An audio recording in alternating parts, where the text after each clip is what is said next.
ولایت ہے. دنیاوی حکومت میں بھی یہی نظام چلے گا, کوئی اور نظام نہیں چلے گا. وہ کیسے چلے گا؟ اللہ سبحانہ و تعالیٰ کی ذات گرامی میں ولایت منحصر ہے, مگر اللہ سبحانہ و تعالیٰ تو نازل ہوا نہیں کہیں کی بادشاہت سنبھالنے کے لیے, کہیں کی بھی بادشاہت سنبھالنے کے لیے. اور اس نے اپنے نبیوں کو بھی جو بھیجا تو جابر بنا کے نہیں, ڈکٹیٹر بنا کے نہیں, مسلط نہیں کیا. دیکھیں ابتدائی تقریر میں جو میں نے کہا تھا, خدا نے کوئی بھی بات کی تو اپنے علم کا حوالہ دیا, قدرت کا حوالہ نہیں دیا. وہ رب ہے نا, وہ چاہتا ہے انسانوں کی ایسی تربیت ہو کہ وہ نظام حق کو قبول کر کے اسے نافذ کریں. نظام حق کو قبول کر کے نافذ کریں, نہ یہ کہ ان پر نافذ کیا جائے. اس لیے نبی آئے, امام آئے, اور وہ تربیت ذہنوں کی کرتے رہے. نمرود خدائیت کا دعویٰ کرتا رہا, ابراہیم ذہن کی تربیت کرتے رہے. فرعون خدائی کا دعویٰ کرتا رہا, موسیٰ ذہن کی تربیت کرتے رہے. بادشاہ مصر خدائی کا دعویٰ کرتا رہا, یوسف ذہن کی تربیت کرتے رہے. یہ ذہنی تربیت کا سلسلہ مصطفیٰ تک پہنچا. سرکار رسالت مآب نے ذہنوں کی تربیت کی اور اس کے بعد مرکز ولایت کی طرف ہدایت فرمائی.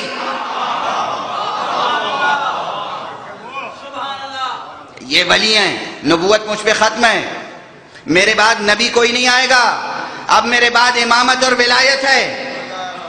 واضح ہے یہ ولایت انسانوں کو قبول کرنا ہے. ولی کو آ کر اپنی ولایت نافذ نہیں کرنی ہے. جیسے نبوت کو قبول کرنا ہے, نبوت نافذ نہیں کرنی ہے. نظام ربوبیت یہ خدا اپنی سلطنت کو چاہتا ہے کہ بندے قبول کریں, نافذ نہیں کرتا.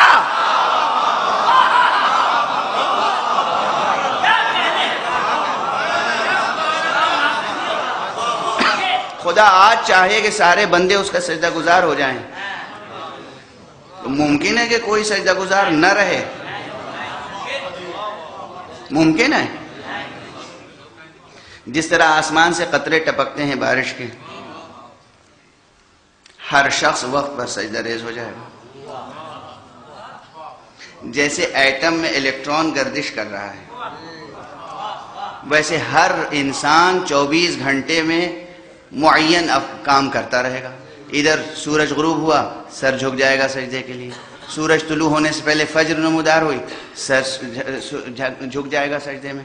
نماز پڑھے گا انسان, رمضان المبارک میں روزہ رکھے گا, ہر کام ہوتا رہے گا. لیکن پروردگار نظام جبر کے تحت نہیں چاہتا کہ اس کی بندگی ہو, اختیار سے چاہتا ہے بندگی ہو, محبت سے چاہتا ہے بندگی ہو, مودت سے چاہتا ہے بندگی ہو. جب اس نے اپنی حکومت جبر سے قائم نہیں کی, خدا نے اپنی الوہیت جبر سے نہیں منوائی, تو یہ کیسے سمجھا جا سکتا ہے کہ علی ولی خدا ہو کر اپنی خلافت جبر سے منوائے؟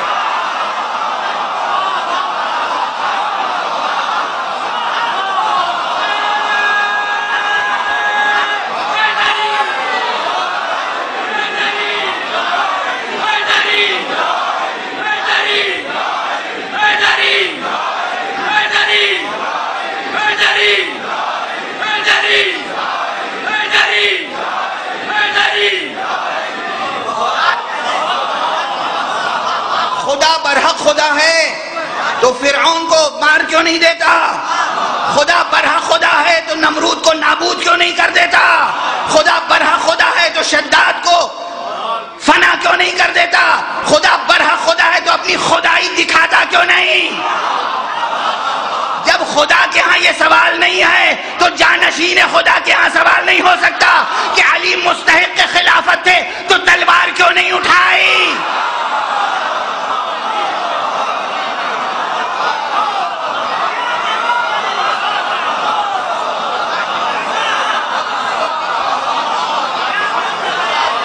نہ خدا اپنا سجدہ جبرن کرواتا ہے، نہ علی اپنی ولایت جبرن بنواتا ہے۔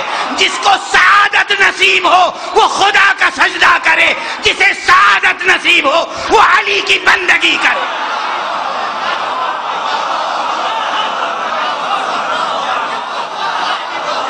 یہ تو سعادتوں کی بات ہے، یہ قسمتوں کی بات ہے، یہ طبیعتوں کی بات ہے، یہ دل کی پاکیزگی کی بات ہے، جبر کا دخل نہیں ہے۔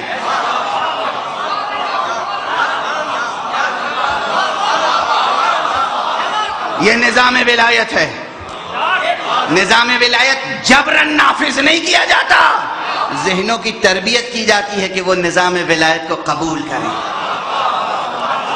اب یہ تربیت کا عمل جاری ہے، جب انسانیت اس قابل ہو جائے گی تو ولی عصر ظہور فرمائے گا۔